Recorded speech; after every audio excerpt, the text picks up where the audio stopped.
What's up, guys, and welcome to this 1, 2, 3. What's up, guys, and welcome to this tutorial. We are going over the 2017 exam. We've done some of the exam, but we are going over question 6, which is quite a short question. It's only worth 10 marks, and hopefully you'll be able to get all of them. Okay, so we've been given a diagram. It says in the given diagram, O is the center of the circle and A and C lie on the circumference. Okay, so that means that if O is the center of the circle, that means that AO and CO are radii. Okay, so let's say they are equal and they are the radii. Okay, so they're radius.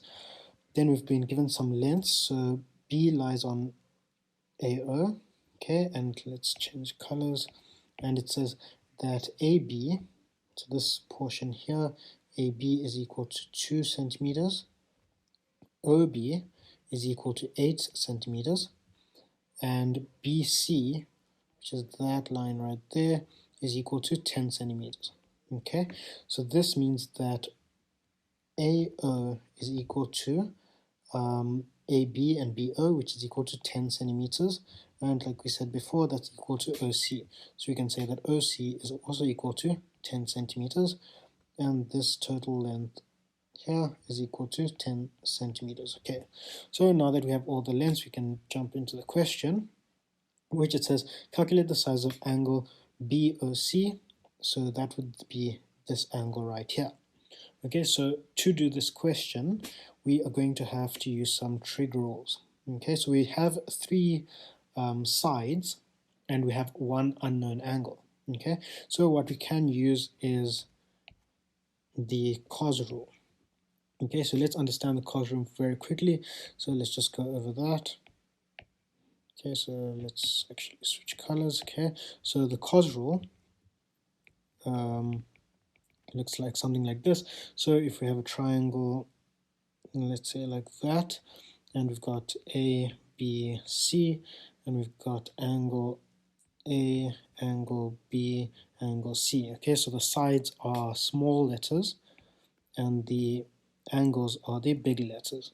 Okay, then we can say that the side C squared is equal to A squared plus B squared minus 2AB cos of angle C. Okay, so the way to remember it is that the angle is opposite to the side.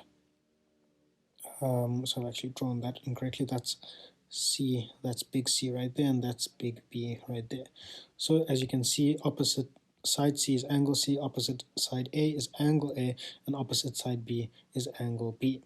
Okay, so we can use this rule for this question. So question 6.1.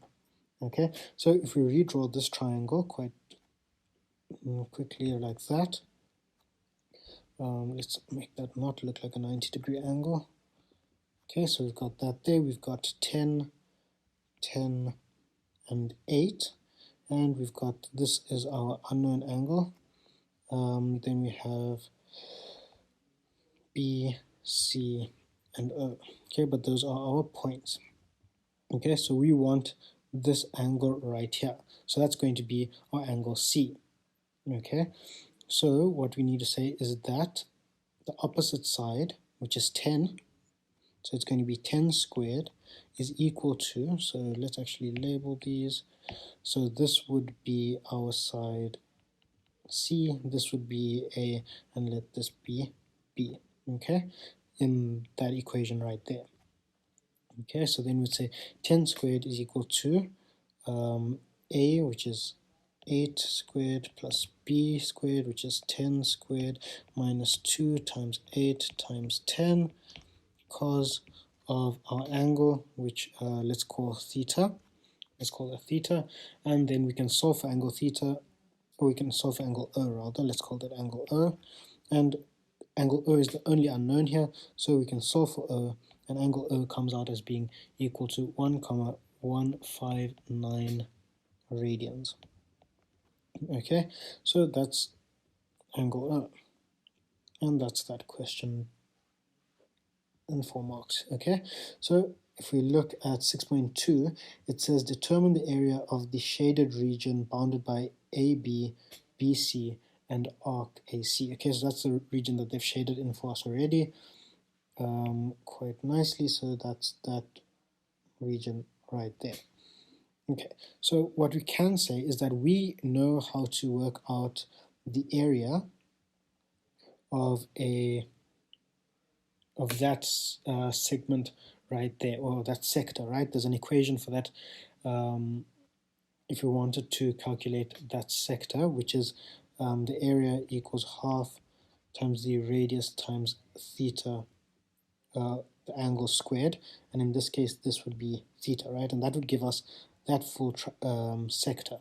Okay, then we also know how to work out the area of a triangle, which would be that triangle right here. So what we can do is that, so that's area, let's call that area 1 and this area 2. So then area 3, which would be the area that we're looking for in red here, area 3 would be equal to area 1 minus area 2. Okay, so let us go and do that question now that we know how to do it. Okay, so question 6.2. So let's call area 1 equals our area of the sector, which is equal to a half times my radius squared times theta, which is equal to a half.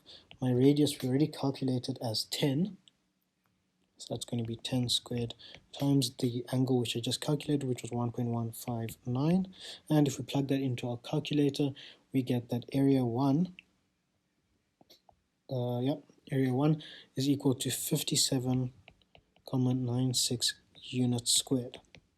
Or yeah, we could even say centimeter squared, because we have been given the units. Okay, centimeter squared. Okay, so now what we need to do is calculate area 2, which is that of the area of the triangle.